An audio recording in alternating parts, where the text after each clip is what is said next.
Mijn allereerste gast is de beeldker Aldert Cuperus.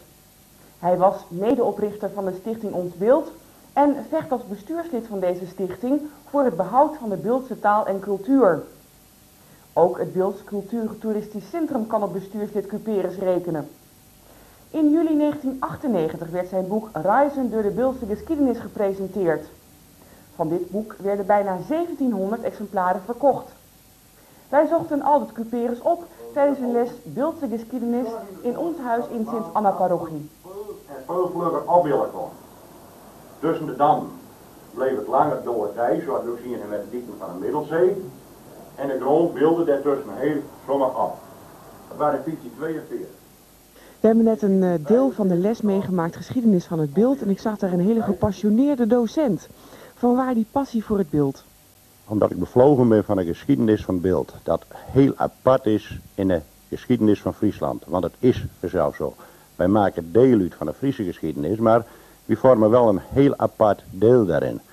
De grond, de verkaveling, de taal, de dorpen, de dieken. Alles is apart.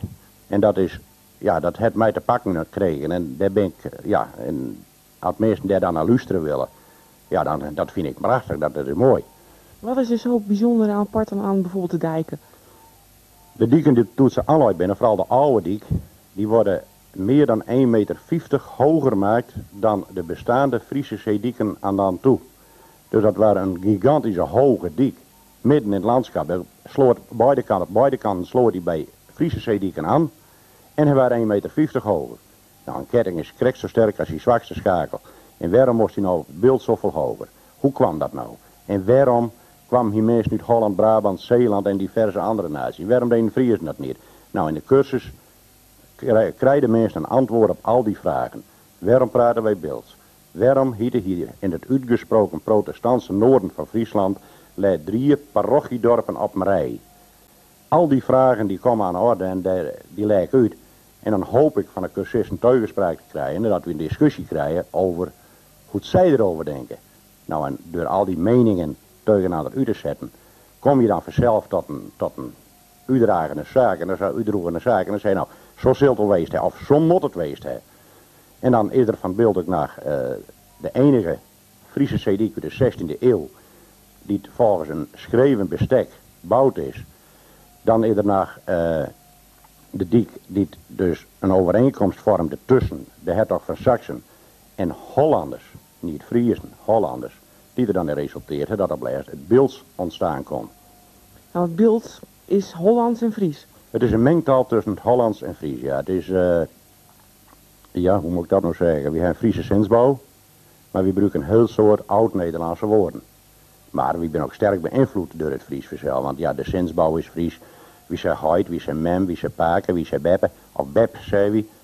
Maar al die dingen die hebben wij van de Friesen overgenomen. Maar het is heel eigenaardig, als wij op het oudland, zoals we Friesland eigenlijk altijd alle gaan noemen, komen en daar beelds praten, dan zijn er legio Friesen die het verbreken en ten ons ABN beginnen.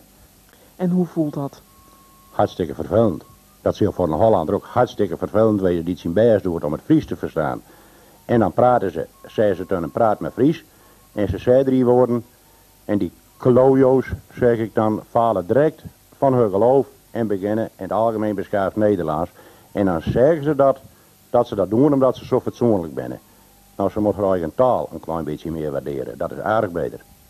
Nou komen de beeldkers, dat zijn Hollanders, het zijn Friesen. Wanneer ben je nou een beeldker?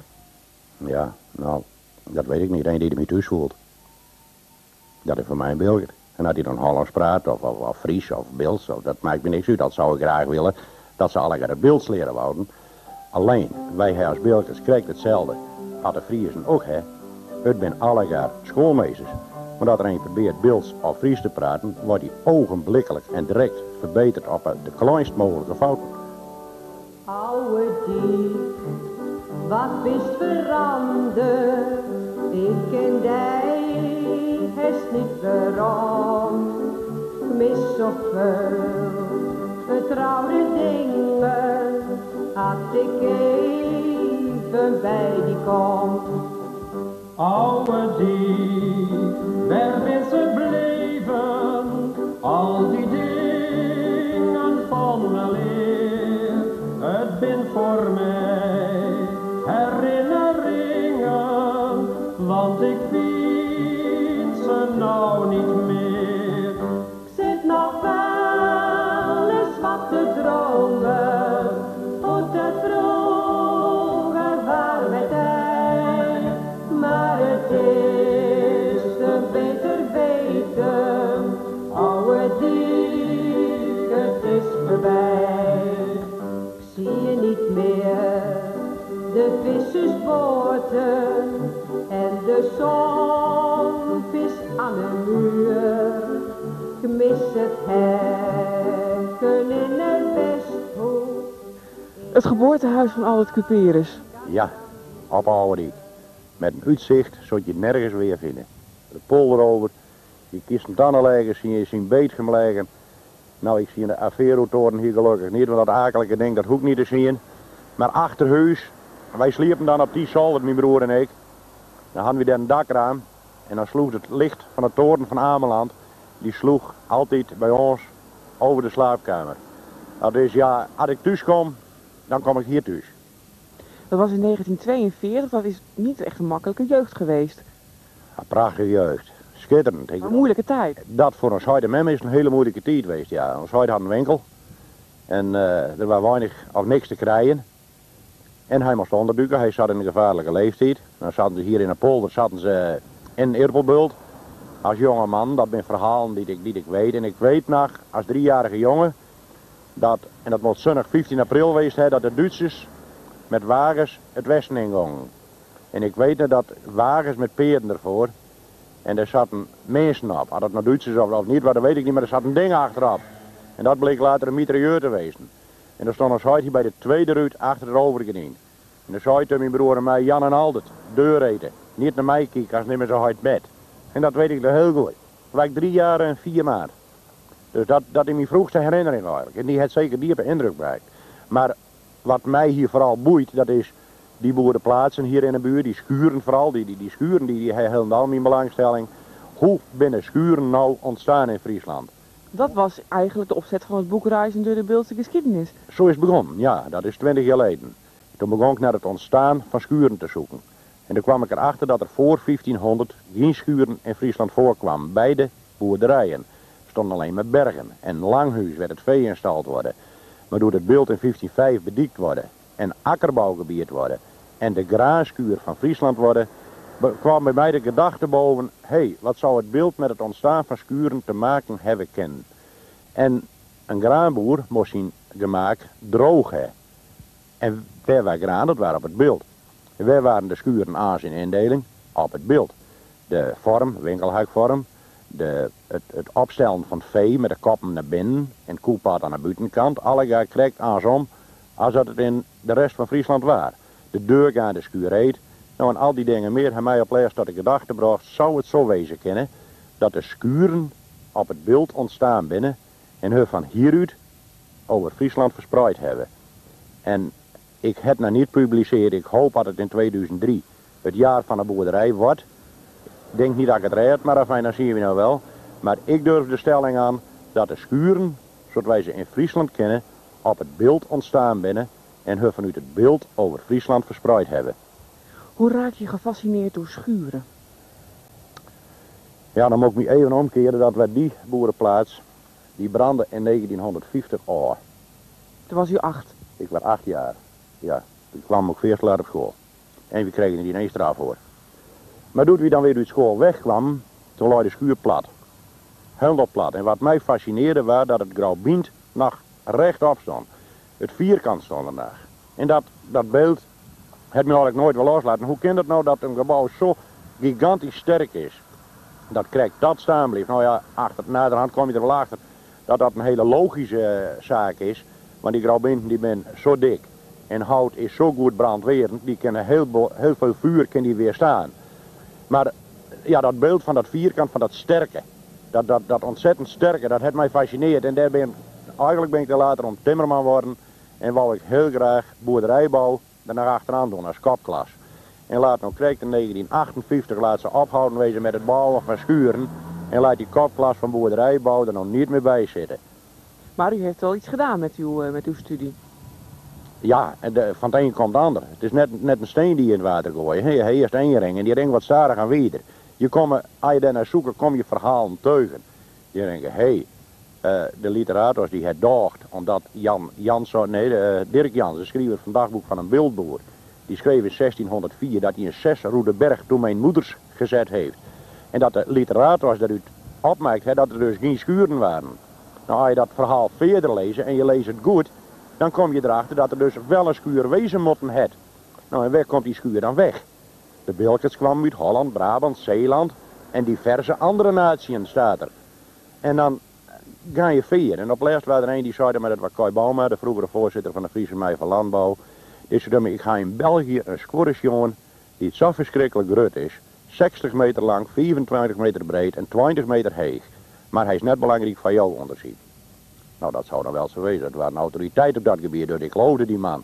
Totdat wij daar een keer kwamen. En dan kwamen we in Lissewegen, het witte dorp in Vlaanderen. En daar bij het vroegere klooster Ter Doest stond een 10e schuur. En die 10e schuur die staat er nacht, 1250. En we kwamen erin, een gigantisch grote schuur. 11 grauwbinten, 11 van die machtige grauwe binten. En alles wat dubbel, de jaagbanden, de swingen, zijn de scoren in het hout. Alles wat dubbel. Maar wat mij het meest fascineerde was, dat de plattegrond van die schuur, daar in Vlaanderen, exact dezelfde is dan de plattegrond van de oude Beeldse schuren. Dus voor mij is de gedachte dat de Bilkens uit Holland, Brabant, Zeeland en diverse andere naties hier op het beeld die schuur toepast en aanpast aan de Beeldse omstandigheden. Maar u moet ook één ding nooit vergeten, het gebouw is altijd nog gezet als een bedrijfsgebouw. Sommigen vinden het een gruwel dat er platen op liggen. Nou, als ze in 1500 platen hadden de platen op liggen. Ze zouden wel gek wezen. Dus die fascinatie voor schuren, toen was u 8. Hoe was het voor de rest de jeugd? Nou, die was prachtig. Wat hebben wij hier een prachtige jeugd had. Bij de boeren in een schuur spelen. En naar de dasmachine kwam in een vakantie, zomerdag. In een strooppakken spelen, in het kaf spelen. En dat aan het irpelzoeken waren, met de irpelwagen aan het laan. Nou, een jeugd om nooit te vergeten. Dieren?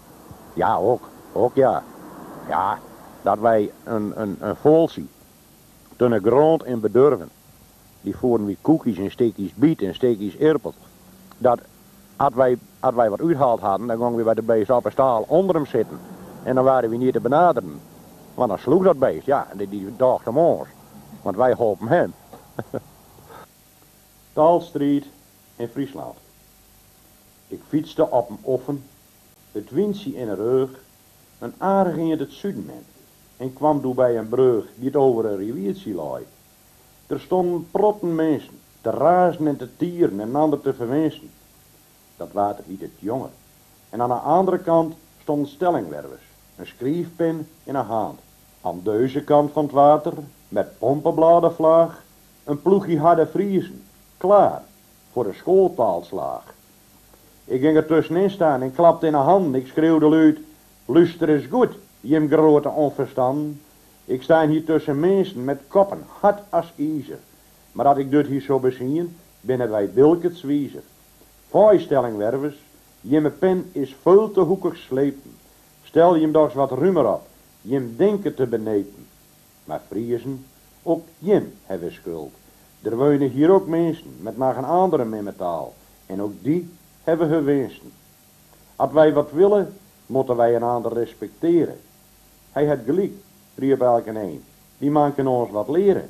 Dat hadden wij van zo'n eenvoudig Bilkens niet verwacht. Kom hoor, riep door mijn vrouw. Het is 6:30.